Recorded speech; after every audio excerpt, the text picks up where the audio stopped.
주님만 나를 세워 내 영 살게 하소서. 주님 내 안에, 주님 내 안에, 내 안에 계시고, 주님 내 안에, 주님 내 안에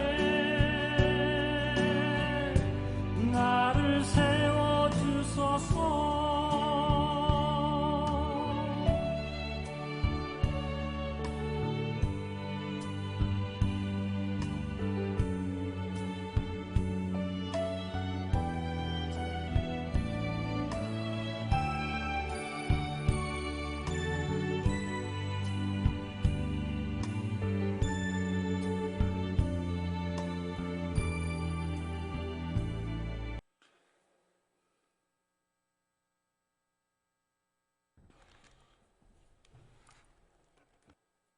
하나님께 예배드리는 이 자리에 함께 하신 여러분 모두를 우리 주님의 이름으로 환영하고 또 축복합니다.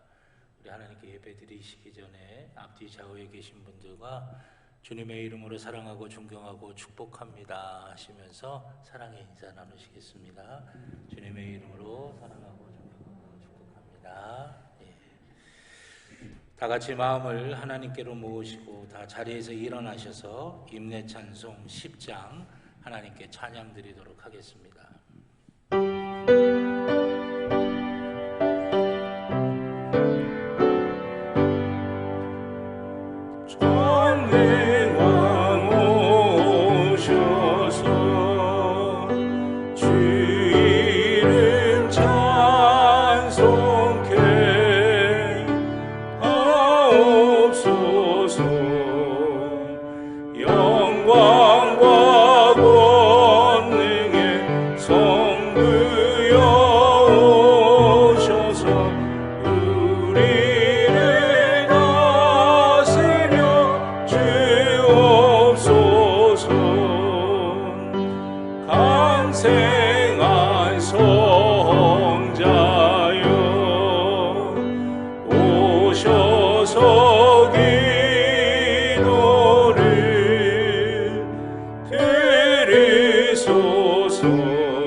땅의 모든 끝이 여호와를 기억하고 돌아오며 모든 나라의 모든 족속이 주의 앞에 예배하리니 나라는 여호와의 것이요 여호와는 모든 나라의 주제심이노라.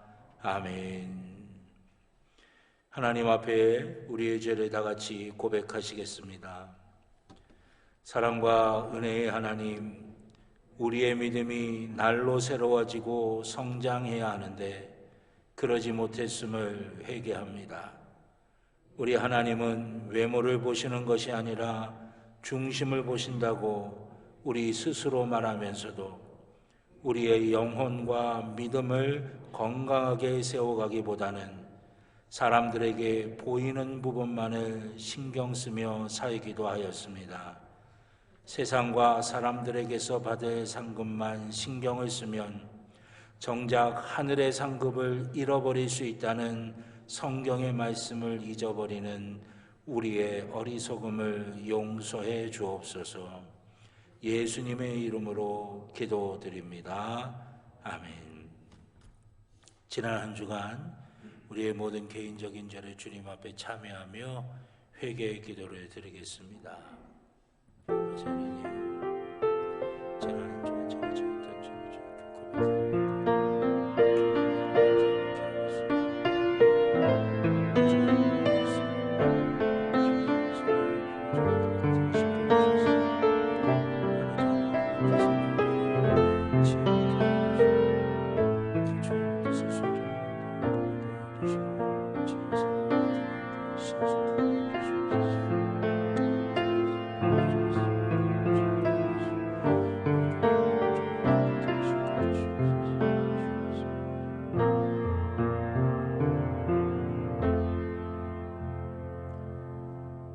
우리를 용서하시는 하나님의 말씀을 들으시기 바랍니다.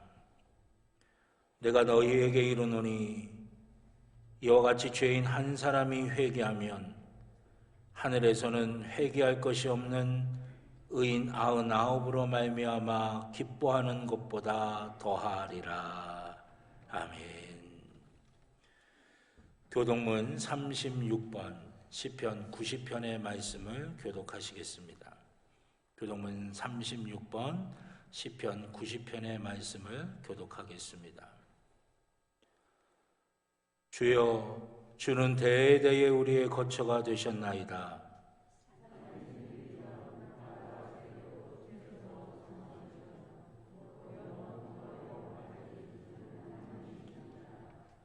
주께서 사람을 티끌로 돌아가게 하시고 말씀하시기를 너희 인생들은 돌아가라 하셨사오니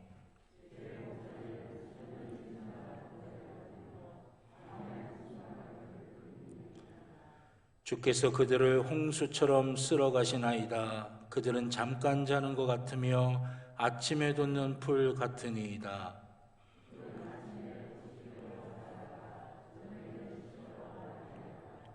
우리는 주의 노에 소멸되며 주의 분내심에 놀라나이다.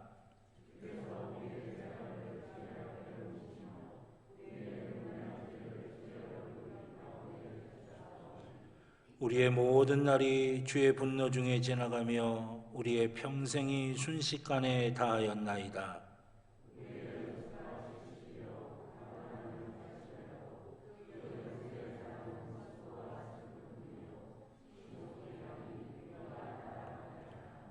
누가 주의 노여움의 능력을 알며 누가 주의 진노의 두려움을 알리이까?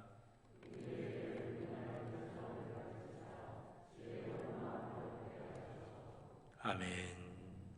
사도신경으로 우리의 신앙을 고백하시겠습니다. 나는 전능하신 아버지 하나님 천지의 창조주를 믿습니다. 나는 그의 유일하신 아들 우리 주 예수 그리스도를 믿습니다.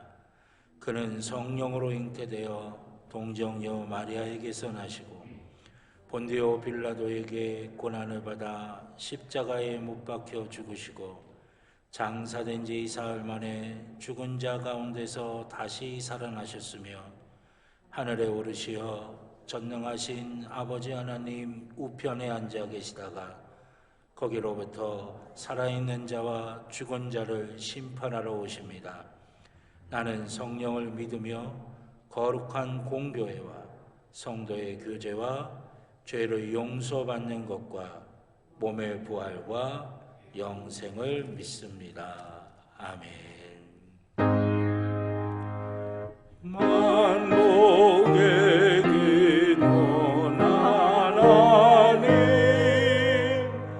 온 백성 찬송 드리고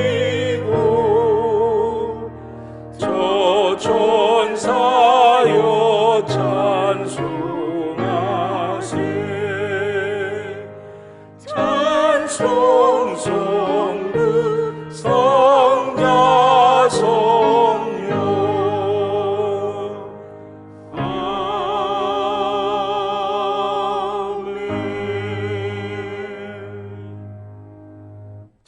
주시기 바랍니다. 나영숙 장로님 기도하시겠습니다.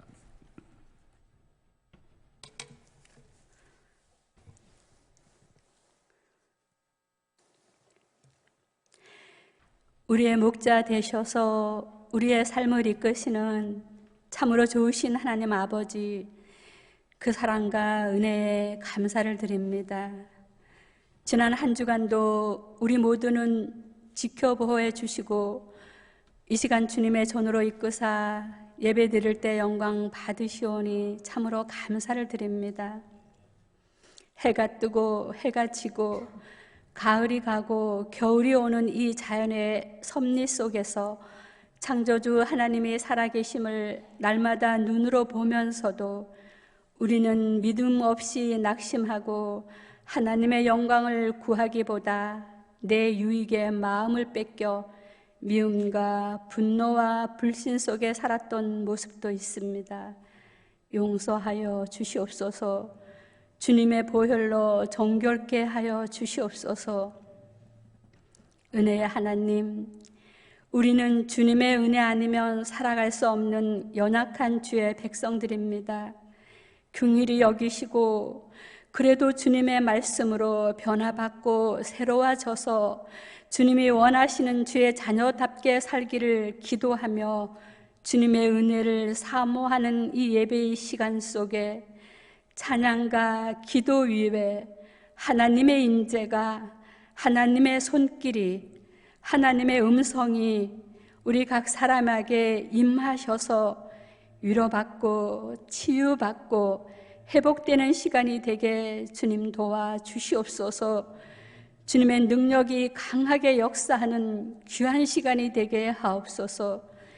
그리하여 광야 같은 이 세상, 시험과 환난과 외로움과 핍박이 있어도 늘 우리의 등 뒤에서 변함없이 지켜주시는 주님을 돌아보며 더 좋은 것으로 채워주실 주님을 바라보면서 주님의 손을 굳게 잡고 인내하며 견디며 찬송하며 걸어가게 하옵소서.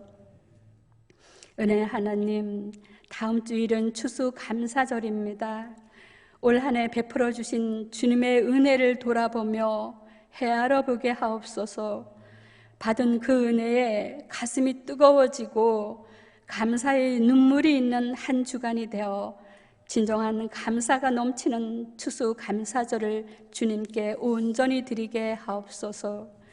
이웃과의 나눔에도 함께하는 기쁨이 넘치게 하옵소서. 능력의 하나님, 우리 담임 목사님 성령으로 충만케 하사 영과 육을 강건하게 붙잡아 주옵시고 이 시간 하나님의 말씀을 선포하실 때에 그 말씀 한 절 한 절을 깨달아 아는 지혜를 주셔서 아멘으로 마음밭에 새기고 믿음으로 순종함으로 한 주간도 주님 주시는 능력으로 승리하며 살아갈 수 있도록 은혜로 충만케 하여 주시옵소서. 주님을 사랑하는 마음을 품고 봉사와 헌신을 기쁨으로 섬기는 이들의 가정과 삶을 축복해 주시옵소서. 감사드리며 우리의 중보자 되시는 예수님의 이름으로 기도드립니다. 아멘.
우리들의 큰 죄 하여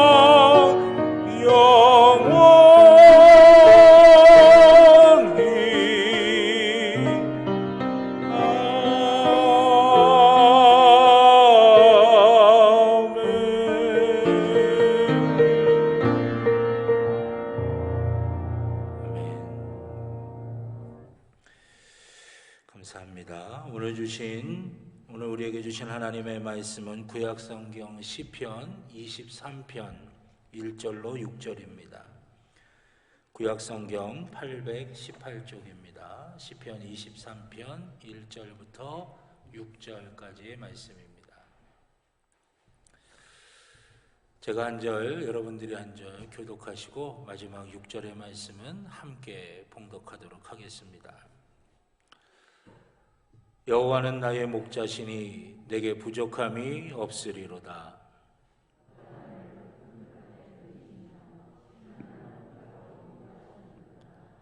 내 영혼을 소생시키시고 자기 이름을 위하여 의의 길로 인도하시는도다.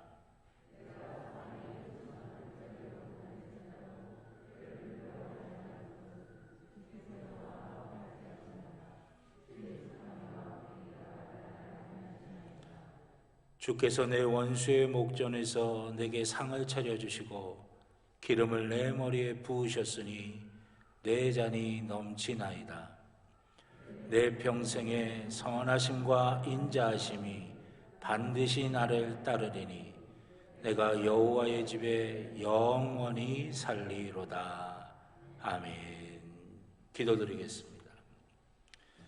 살아계신 아버지 하나님, 오늘 주의 날 주의 자녀들이 주님 앞에 나와 예배를 드립니다. 신령과 진정으로 예배드리는 주의 자녀들을 축복하여 주셔서 주님께 예배드리는 이 시간 우리와 좌정하여 주시사 하나님의 은혜와 하나님의 축복이 충만하게 우리 가운데 임하게 하여 주시옵소서. 가지고 나온 기도의 제목들 십자가 앞에 다 내어놓습니다. 우리의 간절함 주님 아시지요. 우리의 갈급함 주님 아시지요. 하늘문을 활짝 열어주셔서 주님의 능력의 손길로 우리의 모든 기도의 제목과 마음의 소원들을 붙들어 주시사 하나님의 때에 하나님의 방법으로 하나님이 주시는 가장 선하고 복된 것이 우리 가운데 임하게 하여 주시옵소서. 주님, 이 예배의 시간에 주님을 만나기를 원합니다. 은혜 받기를 원합니다. 능력 받기를 원합니다. 주의 복을 누리게 하여 주시옵소서. 주의 말씀 앞에 섭니다. 우리의 마음이 주의 말씀에 집중하게 하여 주시고 아버지 하나님, 주의 말씀을 육의 귀로 듣는 것이 아니라 영의 귀로 듣게 하여 주셔서 깨달아지게 하시고 믿어지게 하여 주시고 순종하게 하여 주셔서 아버지 하나님, 우리가 걷는 모든 삶의 길들이 복 있는 길이 되게 하여 주시옵소서. 부족한 종의 입술에 성령의 기름을 부으시사 사람의 말이 아닌 하나님의 말씀이 되게 하여 주시고 사랑하는 성도들의 심령마다 함께하여 주셔서 하나님의 말씀이 하나님의 말씀으로 들려지는 귀한 복과 은혜가 있게 하여 주시옵소서. 감사드리며 예수님의 이름으로 기도드렸습니다. 아멘. 할렐루야, 할렐루야. 오늘 예배의 자리 우리 하나님 우리와 함께 하셔서 우리의 영혼과 마음과 육신과 우리의 삶의 모든 것들 속에 하나님의 복으로 채워주실 줄로 믿습니다. 우리 가슴에 손에 대고 함께 고백하시겠습니다. 나는 하나님의 복입니다. 아멘. 내가 가는 길은 복된 길이고 내가 앉는 자리는 복된 자리입니다. 아멘. 예배는 회복입니다. 예배는 능력입니다. 예배는 축복입니다. 아멘. 우리의 입술로 고백한 그대로 하나님 역사하셔서 우리의 삶을 채워주실 줄로 믿습니다. 오늘 시편 23편 1절부터 6절의 말씀을 가지고 내가 여호와의 집에 영원히 살리로다 라고 하는 제목으로 함께 은혜를 나누고자 합니다. 여러분, 우리의 삶이 우리가 마음먹은 대로 또 우리가 뜻하는 대로 또 우리가 계획하는 대로 다 그렇게 된다면 얼마나 좋겠습니까? 그러나 그렇게 되질 않기 때문에 우리의 마음이 힘들고 또 어렵고 아프기도 한 것이에요. 특별히 지금처럼 모든 면에서 사회가 어려울 때 우리는 불확실한 우리의 삶과 씨름할 수밖에 없는 것입니다. 사업을 하시는 분들은 앞으로 이 사업이 어떻게 될 것인가 하는 그 불확실성 때문에 조마조마하고 걱정하게 됩니다. 또 직장에 다니시는 분들은 그 직장에서 내가 언제까지 일을 할 수 있을까라고 하는 그 생각 때문에 걱정하게 되기도 하는 것이에요. 젊은이들은 직장의 문제, 결혼의 문제, 또 앞으로 인생 어떻게 살아가야 될 것인가 하는 그 여러 가지 복잡한 불확실성 때문에 또 근심하고 때로는 좌절하기도 하는 것입니다. 때로는 전혀 예기치 못했던 질병이 우리의 삶에 툭 하고 나타나면서 우리를 힘겹게 만들기도 하는 것이에요. 믿었던 사람에게 당하는 배신 때문에 가슴 쓰라린 경험을 하게 되기도 합니다. 문제 없을 것 같았던 가정이 하루아침에 내가 원했던 모습이 아닌 것을 보게 될 때도 있습니다. 이런 우리 인생의 불확실성이 우리를 힘들게 만들어요. 그래서 뭘 할 수 있다라고 하는 자신감도 다 상실하게 만들고 때로는 사람에 대한 두려움도 생기게 만듭니다. 주눅이 들어서 자꾸만 숨어버리고 싶은 마음이 들게도 만드는 것이에요. 그렇다고 한다면 우리 믿음의 사람들이 이런 삶의 불확실성 가운데서 우리가 어떻게 영적 승리를 경험하며 살아갈 수 있겠습니까? 이런 불확실한 우리의 삶의 여정을 우리가 성공적으로 살기 위해서는 어떤 지혜가 필요하겠습니까? 오늘 우리 삶의 그 불확실성을 우리가 어떻게 극복할 수 있는지 오늘 시편 23편의 말씀을 통해 살펴보고자 합니다. 첫째로 하나님이 우리의 목자가 되셔야 합니다. 다윗은 시편 23편에서 여호와 하나님을 목자로 비유하고 우리를 양으로 비유합니다. 유목민인 유대인들에게 이 양이라고 하는 동물은 상당히 친숙한 동물입니다. 양이 어떤 동물인지 양의 실체를 이 유목민인 유대인들은 잘 알고 있어요. 근데 우리는 어떻습니까? 아마 양고기는 드셔보신 분이 계실지 모르겠지만 양이라고 하는 동물에 대해서 자세하게 아시는 분들은 드물 겁니다. 양을 잘 알지 못하는 우리는 그래서 성경이 우리를 양에게 비유하는 것에 대해서 우리는 대개 이런 생각을 할 수 있어요. 아유, 나를 양처럼 그렇게 순하게 보셨다니. 또는 아유, 나를 양처럼 그렇게 깨끗하게 보셨다니. 그러나 여러분, 양이라고 하는 동물의 실체를 우리가 알게 되면 그 기분이 조금 달라지실 수도 있을 것 같습니다. 여러분, 양은요, 하나님이 창조하신 피조물 가운데 가장 약한 피조물 가운데 하나예요. 양은 자기 스스로를 지킬 수 있는 능력이 없어요. 보세요. 어떤 동물은 약한 동물이면 자기를 보호하기 위해서 이제 천적이 나타나게 되면 피부 색깔을 바꿔버리기도 합니다. 또 어떤 동물은요, 냅다 잘 뛰어요. 그래서 도저히 쫓아오지 못할 정도로 그냥 도망가 버리고 맙니다. 어떤 동물들은 어떻습니까? 높은 나무에 잘 올라가요. 그래서 천적들이 도저히 쫓아오지 못하게 하는 거예요.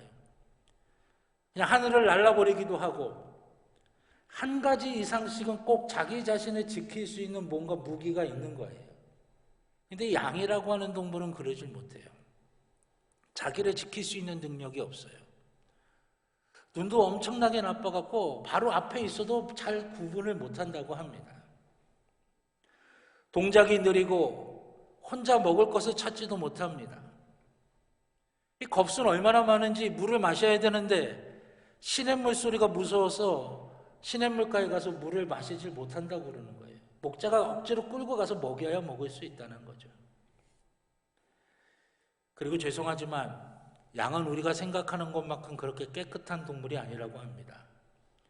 다른 동물들은 핥거나 몸을 뒹굴러서 크게 굴르거나 자기 몸에 있는 찐득이라든지 벌레들을 다 떨쳐내고 또 그 피부를 지킬 수 있도록 그렇게 하지만 이 양은요, 털이 자라면서 이 털이 관리가 안 되면 서로 엉겨붙는다고 합니다.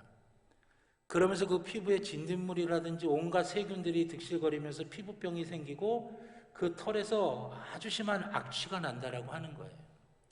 깨끗하지는 않다고 하는 거예요. 자, 여러분, 오늘 여호와는 나의 목자시니라고 하는 이 다윗의 고백이 우리가 그런 양이라고 한다면 어떻게 다가오십니까? 목자가 없는 양은 아무것도 할 수 없어요. 아니, 아무것도 뭘 하고 자시고의 문제가 아니라 생존 자체가 불가능하다라고 하는 것입니다. 살 수가 없는 거예요, 목자 없이는. 자기를 지킬 수도 없고, 음식을 먹을 수도 없고, 먹이를 먹을 수도 없고, 자기를 깨끗하게 할 수도 없는 거예요. 잡혀 먹어 죽든지, 굶어 죽든지, 목말라 죽든지, 더러워서 병들어 죽든지, 자기 자신을 지킬 수가 없는 거예요. 뭘 하고 자시고의 문제가 아니라 생존 자체의 문제인 것이죠. 그러나 여러분, 목자가 있으면 달라지는 거예요. 목자가 먹이기도 하고 지키기도 하고 물을 마시기도 하고 털을 깎아주고 깨끗하게 씻겨주기도 하는 겁니다. 그러게 여러분, 양에게 있어서 목자는 있어도 되고 없어도 되고 하는 존재가 아니라고 하는 것입니다. 목자가 있으면 삶의 질이 좀 나아지고 목자가 없으면 삶의 질이 떨어지고 불편해지는 그런 차원이 아니라고 하는 거예요. 오늘 시편 23편이 여호와는 나의 목자시니 라고 이렇게 고백하는 그 말씀 속에는 뭐가 담겨져 있느냐? 목자 없으면 양은 죽는다라고 하는 거예요. 주님이 없으면 나 죽는다라고 하는 겁니다. 주님이 없으면 나 살 수 없다라고 하는 거예요. 살고 죽는 것의 문제라고 하는 것입니다. 여호와는 나의 목자시니 라고 말씀하실 때 내가 양이고 주님이 나의 목자십니다 라고 하는 그 고백은요, 내 삶의 차원이 조금 좋아지고 나아지고 괜찮아지고 불편해지고 이런 차원이 아니라 사느냐 죽느냐의 문제라고 하는 것이에요. 불확실한 삶의 여정, 그 삶의 여정을 걸을 때 주님이 나의 목자가 되시는 것이 어떻습니까? 목자가 되어주시면 좋고 아니면 말고, 여러분 이건 주님은 나의 목자십니다라고 고백하는 게 아니에요. 주님은 나의 목자이십니다라고 우리가 고백하는 것, 주님이 나의 목자가 되신다고 하는 것은 주님이 절대적으로 필요하다라고 하는 것입니다. 액세서리가 아니라고 하는 거예요. 하나의 부가적인 것이 아니라고 하는 것입니다. 살고 죽는 것의 문제, 주님 없으면 안 된다라고 하는 것이에요. 주님이 없으면 우리는 어디로 갈지도 모릅니다. 주님이 없으면 우리는 나 자신을 지킬 수도 없어요. 우리의 영혼의 더러움을 씻어내지도 못합니다. 참된 양식을 먹을 수도 없는 거예요. 주님이 나의 목자라고 하는 것은 주님 없으면 내가 살 수 없다라고 하는 것입니다. 그런데 우리의 문제가 뭔지 아십니까? 우리가 양인데 주님이 나의 목자가 되시면 살 수가 없는데 그럼에도 불구하고 자꾸만 주님을 밀어내면서 내가 목자가 되려고 하는 거예요. 주님이 목자가 되셔야 내가 살 수가 있는데 주님 자꾸만 떨쳐버리면서 내가 목자라고 어리석은 주장을 하는 거예요. 우리는 끊임없이 내가 주인이라고 외치며 삽니다. 이것은 우리의 본성에서부터 나오는 거예요. 그럼 아기가 말을 배우기 시작할 때 제일 먼저 배우는 단어 가운데 하나가 뭐냐면 내가라고 하는 거예요. 내 거야, 내가 할 거야, 내 마음대로 할 거야.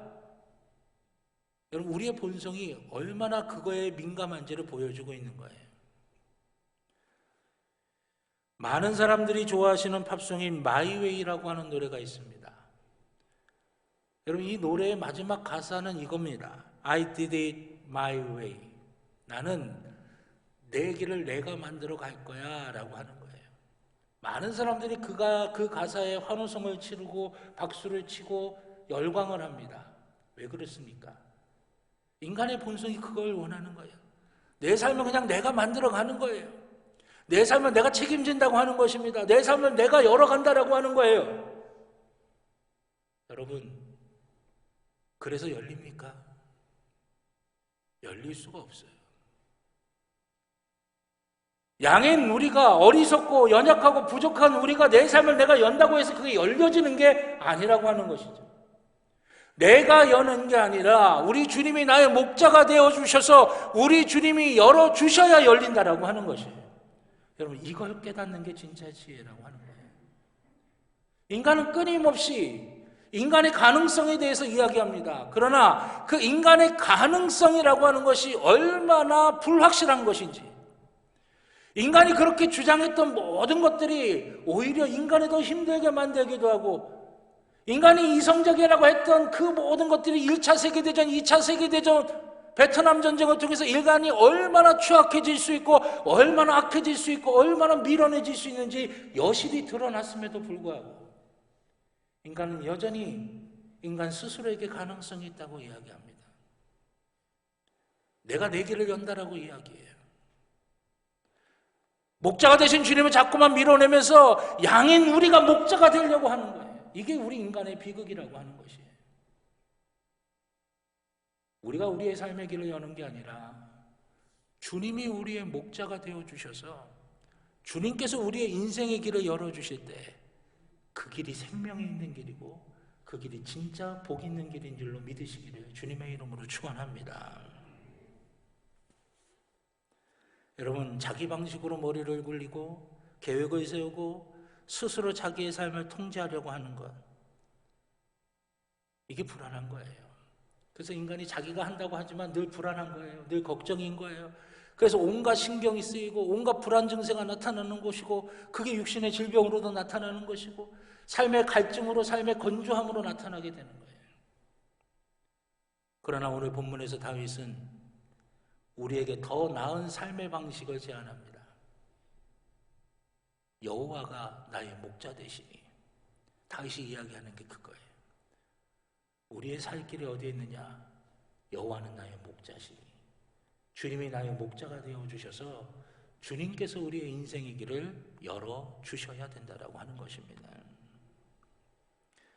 여러분, 우리의 삶이 불확실하고 예측 불가능하다라고 하는 것, 우리에게는 그게 엄청나게 심각한 문제일 수 있어요. 그러나 주님에게는 그게 문제가 되지는 않는 거예요.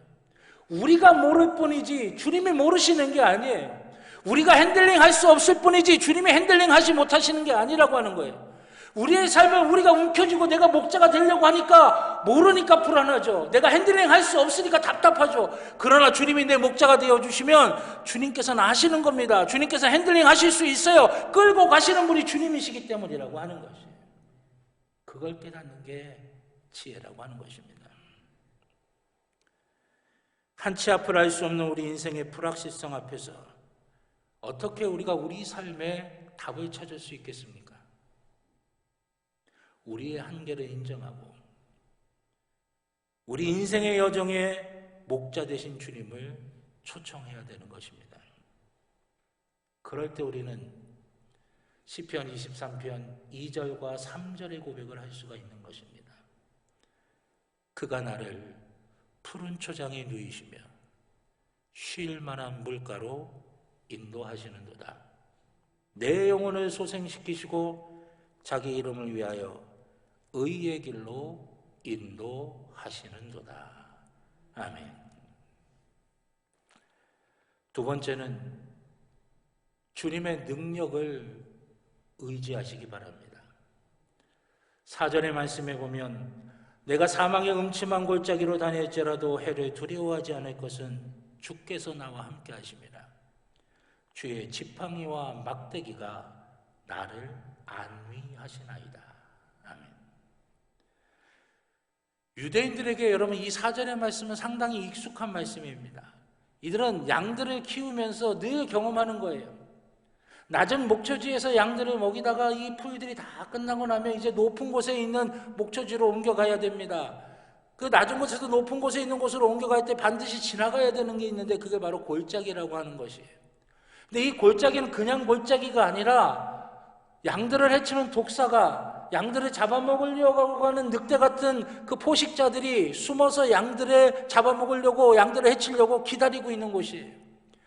위에서 돌들이 떨어질 수 있는 낙석의 위험이 있고 발이 잘못 디디면 절벽 아래로 굴러 떨어질 수 있는 그 절벽들이 도사리고 있는 곳이에요.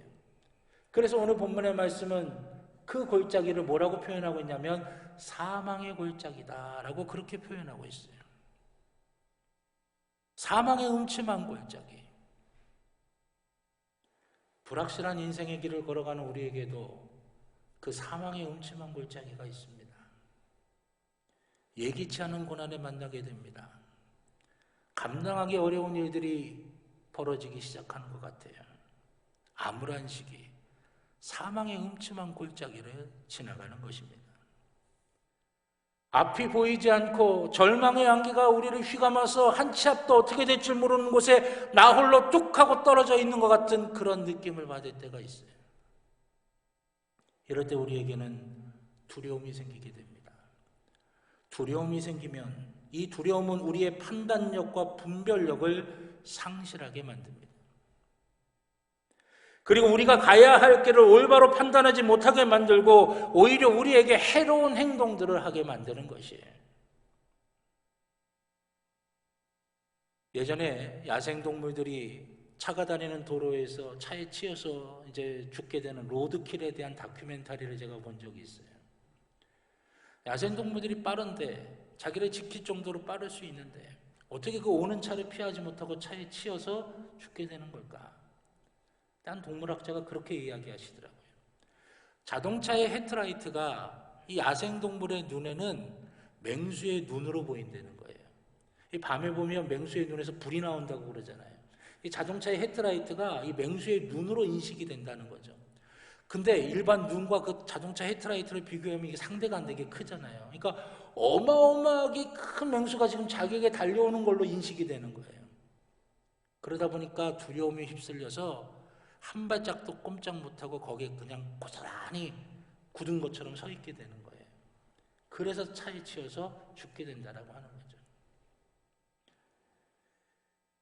우리도 마찬가지예요. 두려움에 휩싸이게 되면 분별력과 판단력이 상실하게 되고 우리가 살 길이 아니라 우리를 망하게 하는 길로 우리가 자꾸만 어리석게 그쪽을 향해 가게 될 수도 있다라고 하는 것이죠.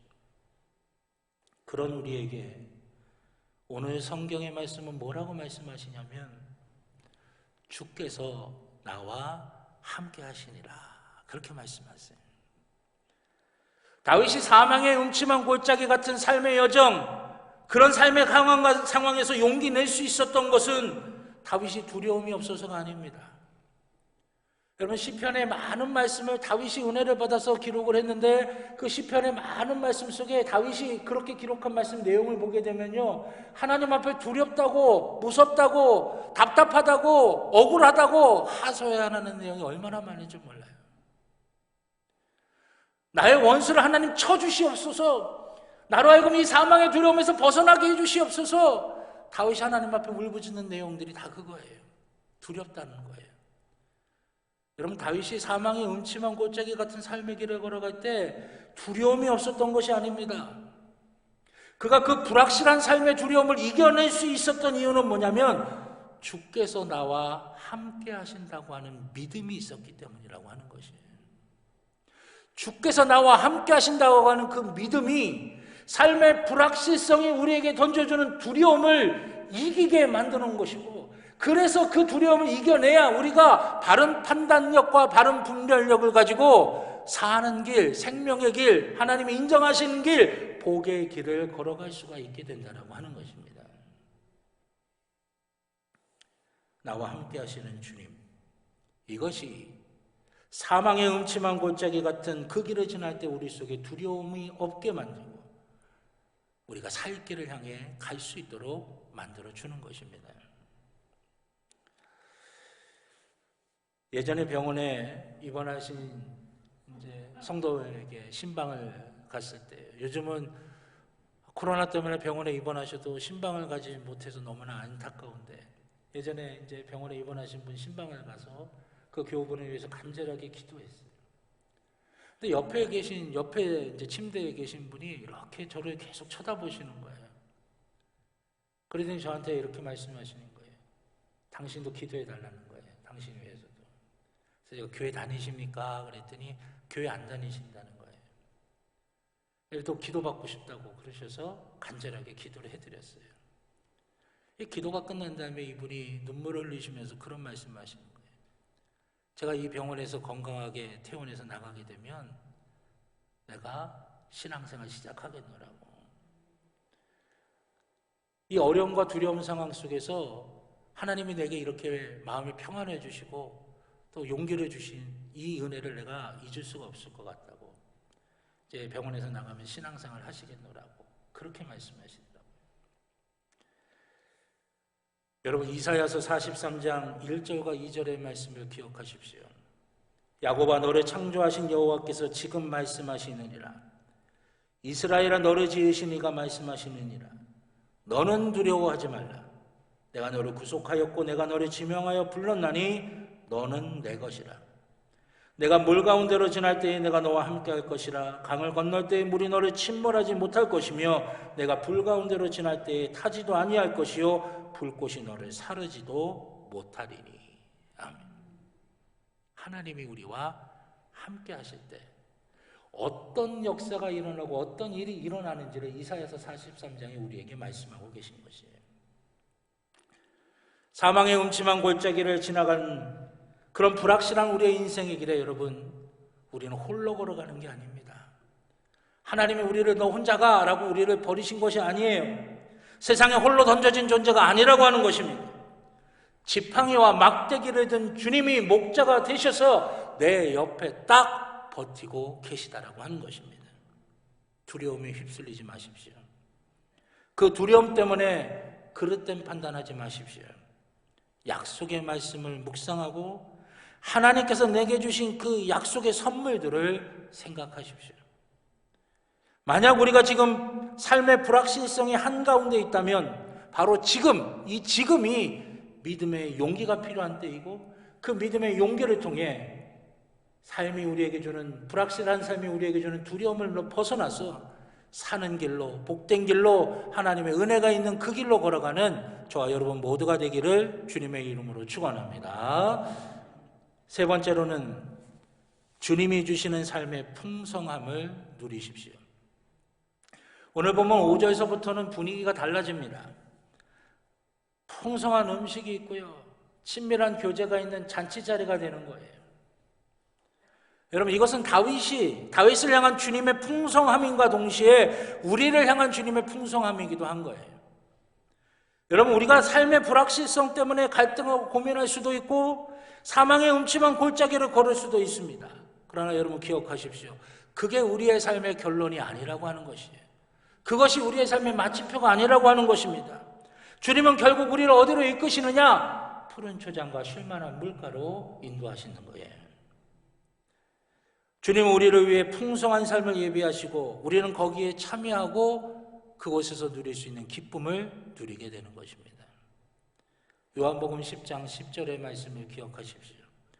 도둑이 오는 곳은 도둑질하고 죽이고 멸망시키려는 것뿐이요 내가 온 곳은 양으로 생명을 얻게 하고 더 풍성히 얻게 하려는 것이라. 아멘. 하나님이, 주님께서 이 땅에 오신 목적이 뭐냐? 우리를 하여금 하나님의 것을 풍성하게 누릴 수 있게 만드시기 위해 오신 것이에요.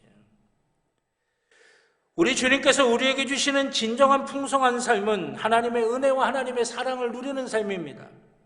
십자가의 능력 가운데서 모든 것이 감사의 제목이 되는 것이고 모든 것이 감격하는 것이 되는 것이고 매 순간순간이 하나님의 기적으로 느껴지는 삶을 사는 것, 이게 하나님이 주시는 풍성함을 누리는 삶이라고 하는 것이에요. 맞습니다. 우리의 삶의 상황은 여전히 최악일 수 있어요. 사망의 음침한 골짜기, 그거 지나가는 것 같은 해결되지 않는 문제로 가득 찬 삶인 것처럼 우리를 두렵게 만들 수도 있어요. 여러분, 오늘 본문에서도 여러분 잘 보십시오. 5절의 말씀에 보니까 상을 차려주셨는데 어디서 차려주셨어요? 원수의 목전에서 차려주셨다고 하는 거예요.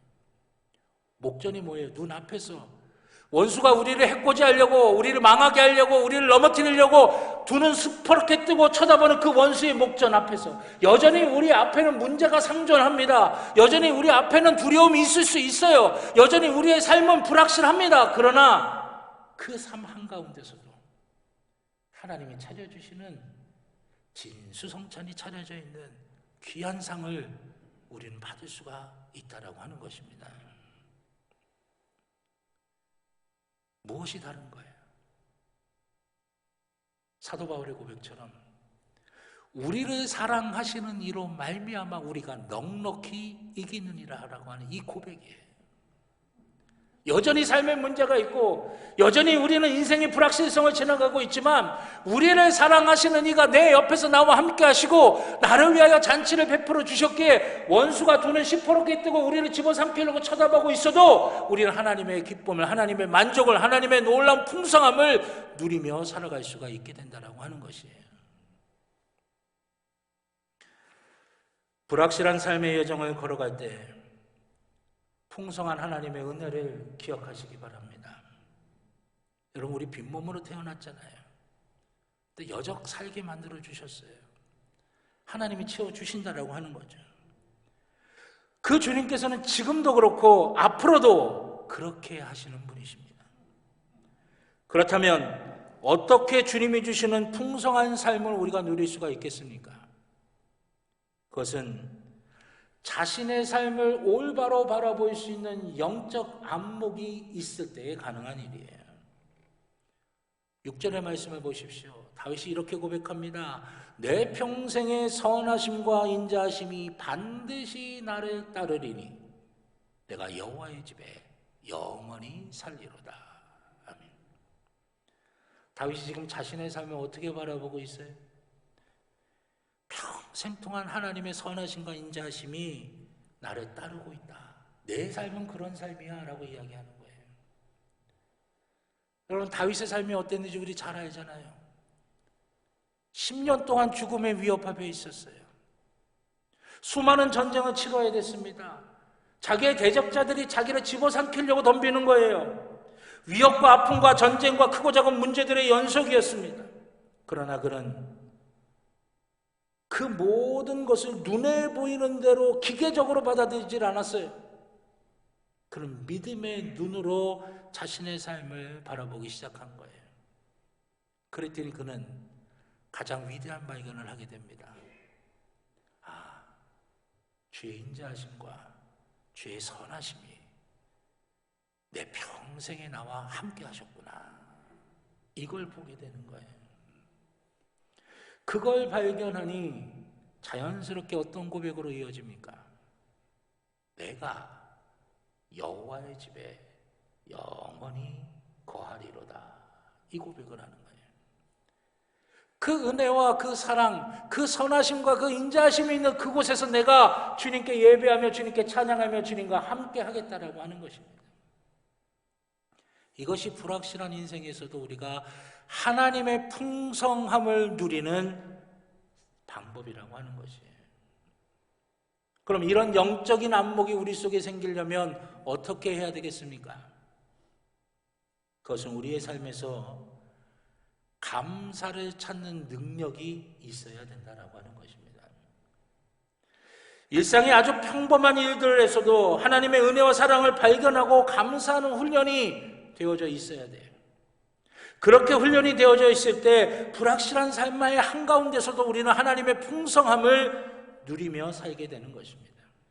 그렇기 때문에 여러분, 감사는 내 삶을 180도 바꾸는 열쇠가 되는 것이에요. 그래서 감사가 능력인 것입니다. 누구나 감사할 수 있지만 아무나 감사할 수는 없어요. 이 영적인 안목을 가지려고 하는 사람이 감사하는 거예요. 이 영적인 안목을 소유하려고 하는 사람이 감사하는 것이에요. 감사가 훈련되어져야 된다라고 하는 것입니다. 감사의 능력이 있는 사람이 되어야 되는 것입니다. 그 감사의 사람은 감사로 인해 불확실한 삶에도 불구하고 하나님이 주시는 풍성한 삶을 누릴 수가 있게 되는 것입니다. 그래서 감사는 훈련되어야 하는 것이에요. 내 삶에서 끊임없이 감사가 훈련되어서 감사가 내 몸에 장착되어 모든 것이 감사가 될 때 우리의 영적인 안목이 새로워지게 되는 것이고, 우리의 영적인 안목이 새로워질 때 내 삶을 바라보는 관점이 달라지게 되는 거예요. 아, 하나님의 선하심과 인자하심이 평생 나와 함께 하셨구나. 그 하나님의 풍성함을 누리는 삶이 되어지는 것이에요. 내게 이런 일이 생길 거라고는 생각지도 못했는데 벌어진 그 일 때문에 힘이 드십니까? 아니면 불확실한 미래 때문에 두려우십니까? 앞길이 보이지 않아서 답답하십니까? 불확실한 삶의 여정이지만 그 길을 성공적으로 믿음으로 가고 싶으신 마음이 있으십니까? 여호와 하나님을 나의 삶의 목자로 삼으시기를 바랍니다. 주님의 능력을 의지함으로 용기를 내시기를 바랍니다. 감사의 영적 안목을 통해 풍성한 삶을 누리실 수 있기를 바랍니다. 그럴 때 가려졌던 우리의 눈이 풀려지면서 나를 푸른 풀밭으로 누이시며 쉴만한 물가로 인도하시는 주님의 능력의 손길을 경험하게 될 줄로 믿습니다. 지팡이와 막대기를 드시고 내 옆에서 나와 함께 하시며 나와 동행하시는 그 놀라운 주님의 사랑이 바로 나의 목자가 되시는 주님의 사랑이라고 하는 것을 깨달아지게 되는 것이고, 그래서 우리는 고백하는 겁니다. 내가 여호와의 집에 영원히 살리로다. 그 믿음의 고백이 저와 여러분 모두의 고백이 되시기를 우리 주님의 이름으로 간절히 축원합니다. 기도하겠습니다. 여호와는 나의 목자시니 내게 부족함이 없으리로다. 이 다윗의 믿음의 고백이 우리의 고백이 되어서 나의 목자이신 주님을 보게 하여 주시사 내가 여호와의 집에 영원히 살리로다라고 고백하는 믿음의 고백이 우리 속에 넘쳐나게 하여 주시옵소서. 주님, 불확실한 이 삶의 세계를 지나가고 있는 우리가 두려워하고 낙담하고 주저앉고 무너지지 않도록 우리를 지키시며 평생 선하심과 인자하심으로 나를 함께 해주시는 주님을 보게 하여 주시옵소서. 감사의 영적인 안목이 열려지게 하여 주시옵소서. 감사로 풍성한 삶을 누리게 하여 주시옵소서. 주의 선한 역사가 함께해 주실 줄로 믿고 감사드리며 예수님의 이름으로 기도드렸습니다. 아멘. 감사합니다. 우리 찬송가 438장 찬양하시면서 드리신 예물 하나님께 봉헌하겠습니다. 마지막 절은 다 일어나셔서 찬양 드리도록 하겠습니다.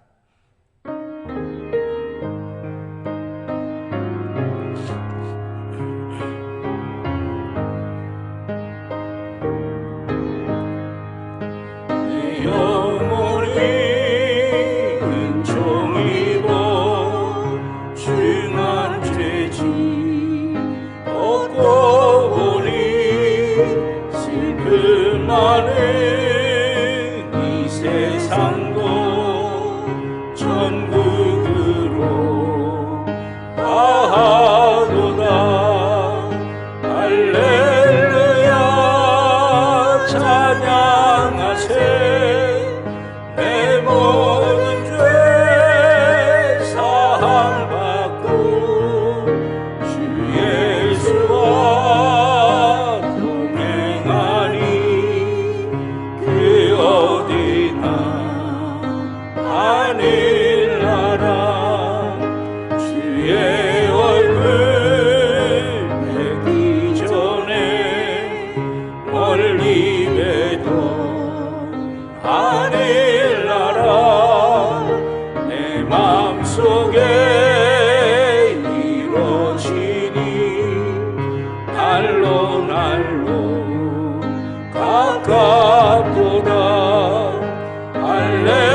주시기 바랍니다.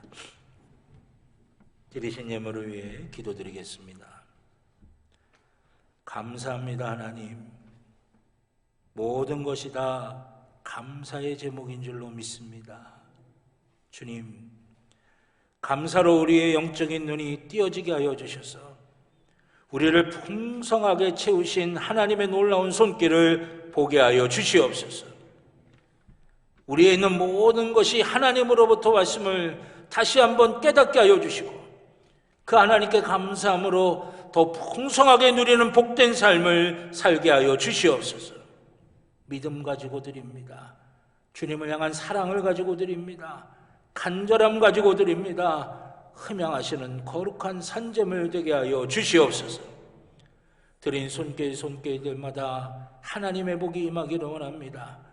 믿음으로 늘 승리하게 하여 주시고 성령 충만하게 하여 주셔서 그 영혼이 잘되는 복을 누리게 하여 주시고 영혼이 잘된과 같이 범사가 잘되고 강건해지게 하여 주시옵소서. 마음에 하나님이 주시는 만족과 기쁨과 하나님께 영광 돌리는 놀라운 역사가 늘 넘쳐나게 하여 주시고 육신의 약한 부분들 고쳐주시고 강건케 하여 주시며 아버지 하나님 삶의 모든 것들이 하나님의 복으로 채워지게 하여 주시옵소서. 가정 위에 자녀 위에 일터 위에 하나님의 큰 은혜와 복이 임하게 하여 주시옵소서. 예물이 쓰여지는 곳 기억하여 주셔서 하나님의 선한 뜻이 이루어지는 데에 사용되게 하여 주시고 하나님이 주인이 되시고 하나님의 뜻이 이루어지는 하나님 나라 세워가는 데에 귀하게 쓰임받게 하여 주시옵소서. 감사드리며 예수님의 이름으로 기도드렸습니다. 아멘. 감사합니다. 교회 소식 몇 가지 말씀드리겠습니다. 주보를 참조해 주시길 바라겠습니다. 예배당에서는 개인 방역과 또 교회에서 진행하는 방역 지침에 철저히 따라 주시기를 바라겠고요. 방역 지침이 완화되기는 했지만 또 뉴스를 통해서 잘 아시다시피 확진자 숫자는 좀 계속 늘고 있는 숫자입니다. 개별적으로 건강에 특별히 유의하시기를 바라겠고요. 방역 지침에 따른 예배 안내 주보에 나와 있습니다. 확인해 주시기를 바라겠습니다. 오늘 오후 예배 사회는 김명덕 장로님, 기도는 박이나 집사님이십니다. 우리가 다음 주일에는 추수감사절이기도 하고 또 강림절 첫 번째 주일이기도 합니다. 그래서 먼저 추수감사절에 관해서는 우리가 한 해를 보내면서 하나님 앞에 감사를 온전하게 드릴 수 있도록 기도와 정성으로 준비해 주시길 바라겠고요. 동부연회에서 추수감사절에 전도 대상자들을 초청해서 전도 집회를 이제 했으면 좋겠다고 하는 공문이 왔는데 아직 우리가 전도 대상자들을 초청하기에는 부담스러운 부분이 있어서 기도하는 가운데 초청하지 못하면 우리가 가야겠다라고 하는 생각을 했습니다. 그래서 추수감사절 다음 주일이죠. 다음 주일 오후 예배는 우리가 예배당에 모여서 예배드리지 않고 우리가 전도 대상자들 또는 낙심자들을 찾아가셔서 그들에게 복음을 다시 한번 전하고 교회로 초청하는 시간을 갖도록 하겠습니다. 그래서 주일 오전 1부, 2부, 3부 예배 때 너무 아쉬워요. 추수감사절에 좀 같이 모여서 식사하시면 좋은데 식사가 안 되니까 그래서 교회에서 떡을 준비를 했습니다. 떡을 준비해서 나눠드리는데 조금 좀 예쁜 떡, 고급스러운 떡을 좀 준비를 했어요. 그래서 한 개만 드리는 게 아니라 두 개를 드립니다. 그러니까 하나는 여러분들이 드시고 또 하나는 이제 오전 예배 다 마치시고 댁에서 식사하신 다음에 오후 예배 시간에 여러분들 전도 대상자나 또는 여러분들 마음에 감동이 있는 낙심자분들을 찾아가셔서 다시 한번 복음을 전하고 또 우리가 교회로 초청하는 그런 시간을 갖도록 하겠습니다. 그래서 함께 나누는 감사라고 이제 명명을 했는데 그래서 다음 주 오후 예배는 그렇게 우리가 추수감사의 기쁨을 나누는 그런 시간을 갖도록 하겠고요. 그리고 추수감사절 보통 우리가 제단 장식을 이제 과일이나 채소로 이렇게 하는데 저희 교회에서는 추수감사절 사랑의 쌀로 합니다. 그래서 주변에 어려운 분들에게 그 감사의 마음을 함께 나누도록 하겠습니다. 그래서 속회나 선교회나 기관이나 또는 각 개인별로 하나님께서 주시는 감동대로 좀 규격을 통일하는 게 좀 필요할 것 같아서 10kg 우리 쌀로 하나님께서 주시는 감동대로 이렇게 제단에 장식하시면 그걸 가지고 어려운 분들에게 도움의 손길을 좀 함께 나눌 수 있도록 그렇게 하겠습니다. 이번 주 목요일서부터 토요일 사이에 교회로 보내주시면 되겠고요. 이 제단을 장식해야 되기 때문에 마감은 우리가 토요일 오후 5시까지로 하겠습니다. 그래서 이번 주 목요일서부터 토요일 오후 5시까지 교회로 보내주시면 되겠습니다. 또 이제 다음 주에서부터 추수감사절이기도 하지만 또 강림절 첫 번째 주일이기도 합니다. 이 강림절은 성탄을 준비하는 절기예요.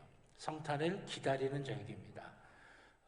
그래서 이번 강림절에는 일주일에 한 번씩 가정에서 강림절의 의미를 되새길 수 있는 강림절 예배문을 여러분들에게 보내드리도록 할 겁니다. 그러면 일주일에 한 번씩 가족들과 함께 예배를 드리시면서 강림절의 의미를 되새기면서 우리 주님의 성탄을 우리가 잘 믿음으로 기다리는 그런 모습이 됐으면 좋겠어요. 그래서 처음에는 책자로 이렇게 만들어서 나눠드리려고 그랬는데 그거보다는 좀 우리 성도님들이 익숙한 방법으로 하는 게 좋을 것 같다라고 하는 의견이 있으셔서 우리가 속회 인도자 속장님을 통해서 온라인 예배를 드릴 때 수요 예배나 금요 성령 집회 예배문을 이렇게 발송해 드렸잖아요. 카톡으로 그런 방식으로 하고 또 문서로 이렇게 예배 드리시기를 원하는 분들을 위해서도 교회에다가 이렇게 로비에 비치를 해 놓겠습니다. 그러면 자유롭게 편하신 방법대로 사용하셔서 우리 주님께서 우리를 위해 이 땅에 오시는 성탄을 우리가 가족들과 함께 일주일에 한 번씩 예배를 드리면서 그 강림절의 의미를 되새김질하면서 우리가 은혜 가운데 잘 보냈으면 좋겠습니다. 그리고 또 2021년도 성경 일독학교 우리가 올해 성경 일독하자라고 하는 취지로 일독학교를 쭉 진행했는데 잘 마쳤습니다. 그래서 완료하신 분은 임요한 교육행정 목사님에게 말씀해 주시기를 바랍니다. 그러면 기념품을 드리도록 그렇게 하겠습니다. 또 하반기 40회 특별새벽기도회도 하나님의 은혜 가운데 잘 마쳤습니다. 38일 이상 참석하신 분들에게 소정의 기념품이 증정되오니 28일 주일까지 사무실에 출석부를 제출해 주시길 바라겠고 그 특별새벽기도회 출석부는 2층 로비에 비치되어 있으니까 잘 사용해 주시길 바라겠습니다. 또 그리고 성탄절 전날을 우리가 성탄 전야제라고 그러는데 이 성탄 전야제는 그냥 우리끼리 즐겁게 노는 그런 시간이 아니라 예수님의 탄생을 우리가 축하하는 그런 시간이에요. 기뻐하는 그런 시간이거든요. 그래서 이게 지금 우리가 모여서 다 했으면 좋겠는데 코로나 상황이 어떻게 될지 모르겠습니다. 그러나 그 12월 둘째 주에 그걸 확정을 해서 말씀을 드리겠지만 각 속회나 선교회, 기관 또 가정별로 이 성탄 전야제를 이제 준비를 먼저 하셔서 만약에 코로나가 더 확산이 돼서 방역 지침이 올라가게 되면 영상으로 작년처럼 영상으로 해갖고 성탄 예배 때 이제 상영을 하도록 하겠고요. 코로나 지침이 좀 완화가 되면 우리가 대예배실에 함께 모여서 성탄 전야제를 하도록 하겠습니다. 그래서 속회나 선교회 또 기관 각 가정별로 미리 준비를 하셔서 12월 둘째 주에 확정이 돼서 영상으로 하면 영상을 요즘 핸드폰에 다 영상 녹화가 되니까요. 우리가 작년에 했던 것처럼 하셔서 이렇게 보내주시거나 아니면 대예배실에서 모이게 되면 모여서 할 수 있게끔 하고요. 우리가 식사를 못해서 좀 아쉬운데 그래서 준비하신 그 팀별로 식사를 하실 수 있도록 참여한 모든 분들에게는 우리 교회 성도님들께서 운영하시는 식당에서 식사하실 수 있는 식사권을 선물로 드리도록 하겠습니다. 그래서 우리가 주님의 성탄을 강림절 4주 동안 함께 예배하면서 기다리고 또 성탄 전야제를 준비하면서 우리가 기뻐하고 또 우리가 함께 식탁의 교제를 나누면서 그리스도의 거룩한 교제를 하면서 주님의 성탄을 잘 맞이했으면 좋겠습니다. 그리고 이번 주 제단 미화는 방기현 청년, 방기윤 학생, 방시우 어린이 가정에서 생일 감사로 헌물하셨습니다. 귀한 가정과 자녀들을 위해서 기도해 주시기를 바라겠습니다. 우리 옆에 있는 분들하고 한 번 더 인사하실까요? 한 주간도 승리하시길 바랍니다 하시면서요. 승리하시길 바랍니다. 우리 다 자리에서 일어나셔서 파송의 찬송 주님 말씀하시면 찬양하시겠습니다.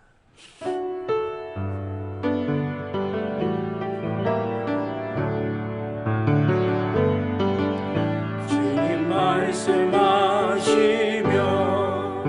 내가 나가리라. 주님 뜻이 아니면 내가 멈춰서리라.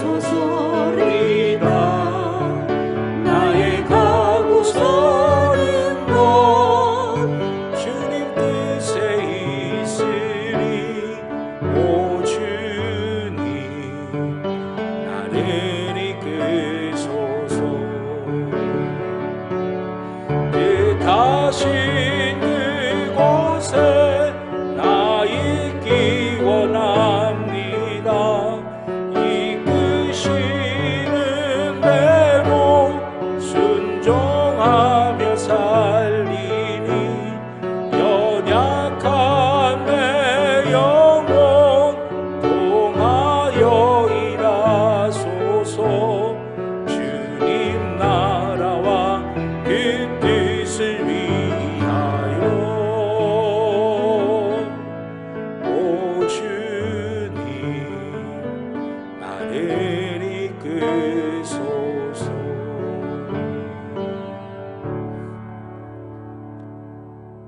이제는 우리 주 예수 그리스도의 구원의 은혜와 하나님 아버지의 무한하신 사랑하심과 성령님의 감화 감동 인도하여 주시는 귀한 은총이 주의 사랑하는 자녀들 머리머리 위에, 그 가정 위에, 그 일터 위에, 살아가는 모든 삶의 길들 위에 이제로부터 영원토록 함께하여 주시옵기를 간절히 축원하옵나이다. 아멘.